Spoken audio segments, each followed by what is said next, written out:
This year's NBA offseason feels like it has the potential to be one of the craziest that we have seen, not just by the fact that this year's NBA draft is loaded with potential future stars or the possibility of LeBron James going to a different franchise once again, or the bevy of massive names that could be in this year's trade market. That's where I want to focus things today, because the free agent class is solid, but where I think a lot of the attention is going to go to are the possible stars that could move to different franchises. And there are some names that if they get traded to the right team could transform a team's chances of winning an NBA championship. I'm going to break down 3 names for me that generate the most intrigue. And while all of them might not be particularly realistic to actually come to fruition, if they ended up getting moved, we will be talking about their teams completely differently. We have to start this off with the obvious, Giannis Antetokounmpo.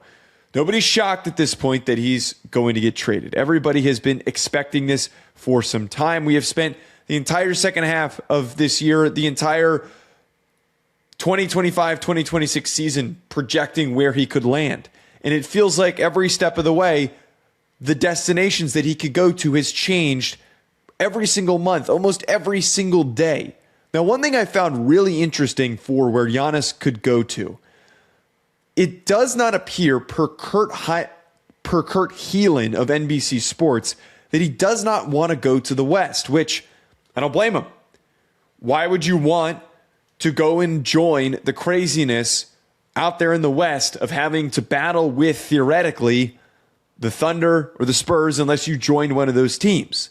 Is Giannis the type of guy that he wants to be the premier face and star? And does he not want to be in competition for the ball with SGA or Wemby?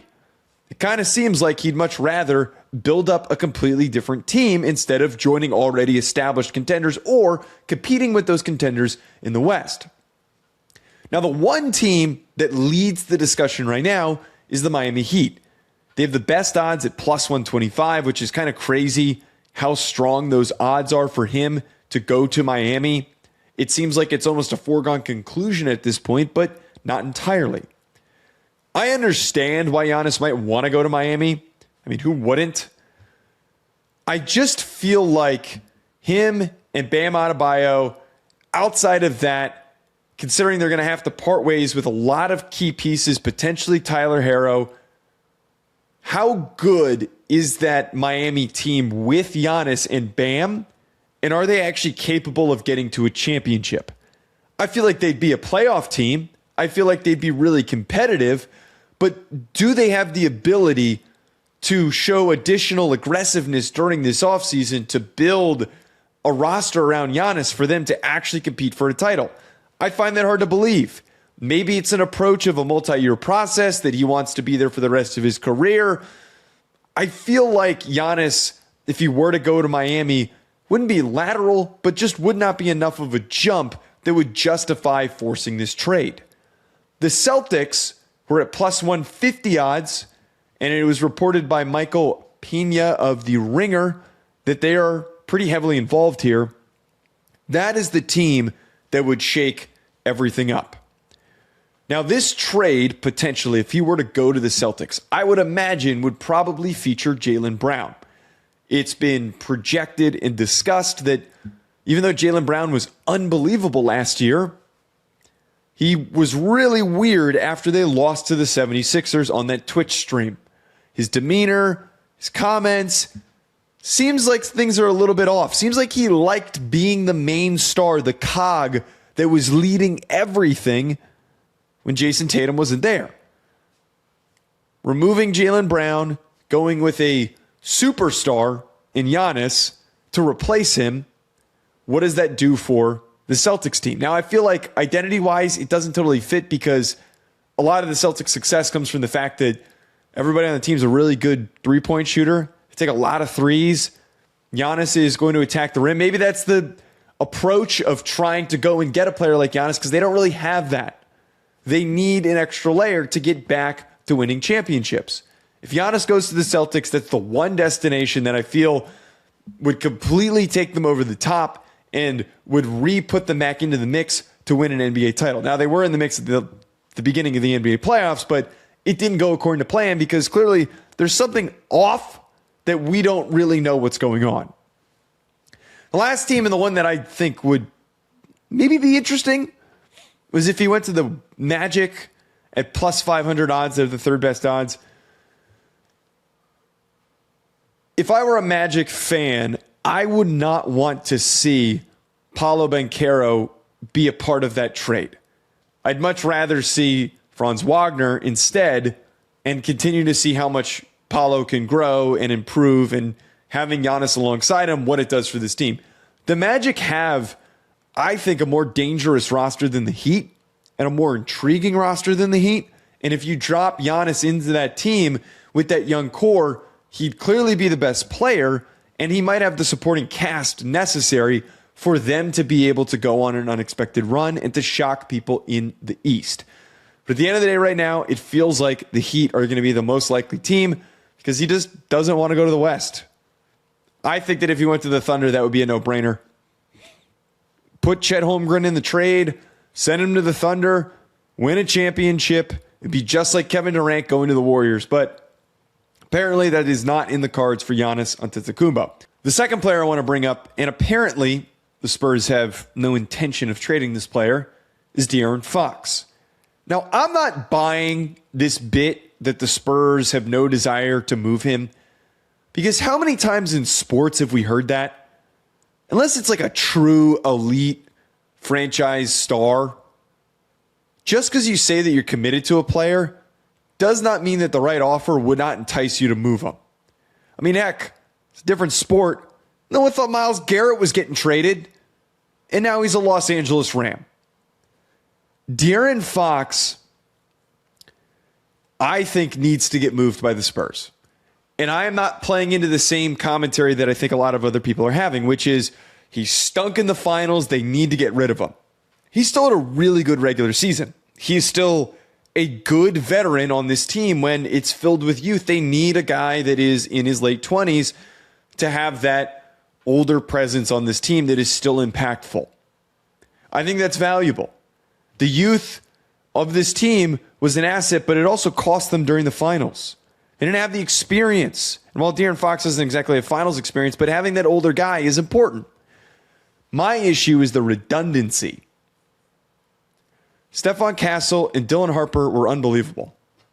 Unbelievable. During the finals. During the whole NBA playoffs. And while he was dealing with the ankle issues, it really shined a light on the fact that Dylan Harper could be one of the best point guards in the NBA in a couple of years. He is that physically gifted. He did that in the finals, shooting lights out. And we saw how stupid it looked when they weren't running the offense through him as their point guard. I think keeping De'Aaron Fox is slamming your head against the wall and forcing yourself to believe, no, we committed to him. We gave him the max extension. He's going to be making all this money. We got to pay him. He is our guy. You don't need him. You have Dylan Harper. Trading him to a team that could use a veteran point guard be a lot more valuable. The top four teams right now in terms of odds that could go and get him: Timberwolves at plus 500, Bulls at plus 600, Magic at plus 700, and Raptors at plus 800. The team at the top that I think is the most interesting there is the Timberwolves. Anthony Edwards, elite player, really, really good player, superstar. But imagine if he had a counterpunch. De'Aaron Fox isn't exactly turning into a 25-point guy overnight, but imagine if he had that explosiveness, the speed of De'Aaron Fox alongside him. I feel like De'Aaron Fox going to the Timberwolves would be a really good destination, and maybe the Spurs could end up pulling some of their younger pieces on that roster, which that's where I think the Spurs get better, is that they add more depth. They fill out their bench by using Fox as a trade piece to go and address those needs. And the last one, and I think that this is a really viable outcome here, and it seems like there's a lot of buzz building up for this possibly occurring. Kawhi Leonard being traded from the Los Angeles Clippers. Now, this clearly has reached an endpoint with the whole Pablo Torre investigation and the way that they operated at the trade deadline. They're trying to get younger, got rid of James Harden. It doesn't seem like it's in the cards to build around Kawhi Leonard anymore. They've been trying to do that for 5 years, 10, however long he's been. It feels like every single year it's like, what piece is going to come in to help Kawhi? And then Kawhi doesn't play half the year. He's got 1 year left on his contract, so trading him to a team that they can continue to get younger is better for them.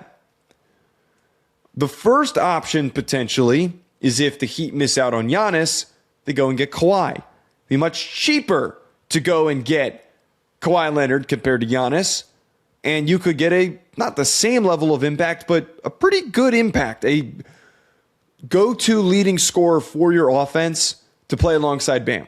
And if you're trying to improve from what was a solid year for the Heat to actually get back into that championship contention, Kawhi Leonard, the end of his career, could be that player to at least get them back into the mix. But the one team that I think actually of his possible destinations that caught my attention the most is him going to the Pistons. Think about what cost the Pistons during the postseason. Jalen Duren did not perform well enough in the postseason, despite being an all-NBA player. It was very apparent that the Pistons lacked that second option, veteran option, reliable go-to option next to Cade Cunningham. I really think that if you put Kawhi in there, that offense is not going to have the same amount of problems that it did when they lost to the Cavs. The Pistons, to me, I think are the one team in general to watch because they looked really good last year. Cade Cunningham got hurt. Lost a little bit of momentum going into the playoffs. Comes back. You still see the potential, but they fall short because they don't have another guy for Cade Cunningham to play off of. Unless Jalen Duren finally wakes up, which doesn't seem possible at the current moment, they need someone like Kawhi. Comment below, who do you think is going to get traded during this offseason? Hit the like button and subscribe. We'll talk to you later.